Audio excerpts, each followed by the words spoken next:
युद्धाचा परिणाम हा आता शहरावर होताना दिसतो आहे. ग्रामीण भागातल्या चुली आता शहरात देखील विकल्या जात आहेत. आपण बघू शकतो की आपण धुळे शहरातल्या कुंभारखूट म्हणून या भागात आलेलो आहोत. या भागामध्ये मोठ्या प्रमाणात कुंभार बांधव राहत असतात आणि वर्षभर हे कुंभार बांधव हे या ठिकाणी माठ असेल, त्याचबरोबर पंत्या असतील, त्याचबरोबर विविध आकाराचे माठ असतील, विविध प्रकारच्या या मातीच्या वस्तू असतील, या बनवत असतात. मात्र आता सध्या हे सर्व जे काही कुंभार बांधव आहेत, हे कुंभार बांधव आता सध्या या ठिकाणी चुली बनवण्यामध्ये व्यस्त आहेत.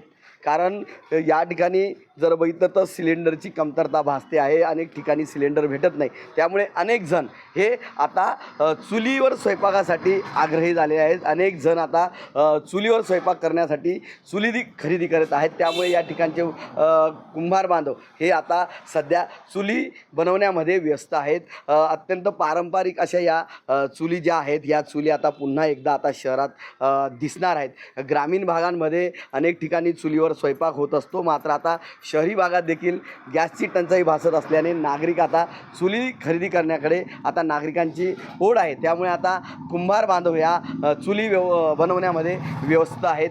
गेल्या काही दिवसांपासून सिलेंडरचा आता हे भेटणं कठीण झालेलं आहे. त्यामुळे पारंपरिक जे काही जेवण आहे हे गॅसऐवजी चुलींवर बनवण्यासाठी आता नागरिक चुली घेण्यामध्ये भर देत आहेत. या ठिकाणी मातीच्या चुलींबरोबरच आपण जर बघितलं तर या ठिकाणी सिमेंटच्या चुली देखील उपलब्ध झालेल्या आहेत आणि या चुलींना देखील मोठ्या प्रमाणात मागणी आहे. सिलेंडरच्या ऐवजी आता लाकडांवर आणि चुलीचा स्वयंपाक आता ज्या काही गृहिणी आहेत या आता या चुलींचा वापर करून करणार आहेत. त्यामुळे चुलींची मागणी ही मोठ्या प्रमाणात वाढल्याचं दिसून येत आहे.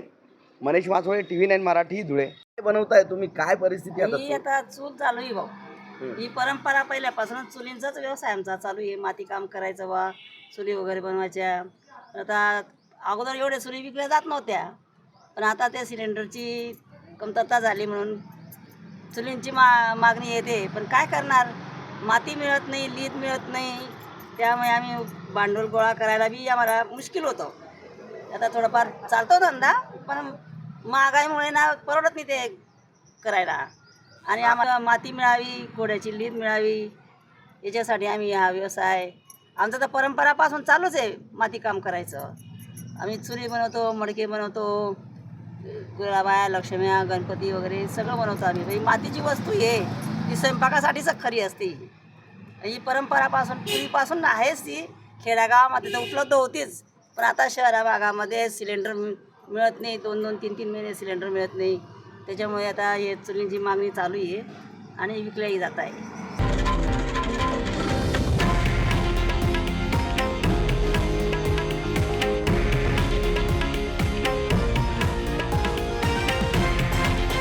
हे आहे देशातील नंबर 1 न्यूज नेटवर्क आणि आपण पाहत आहात TV9 मराठी, एकमेव.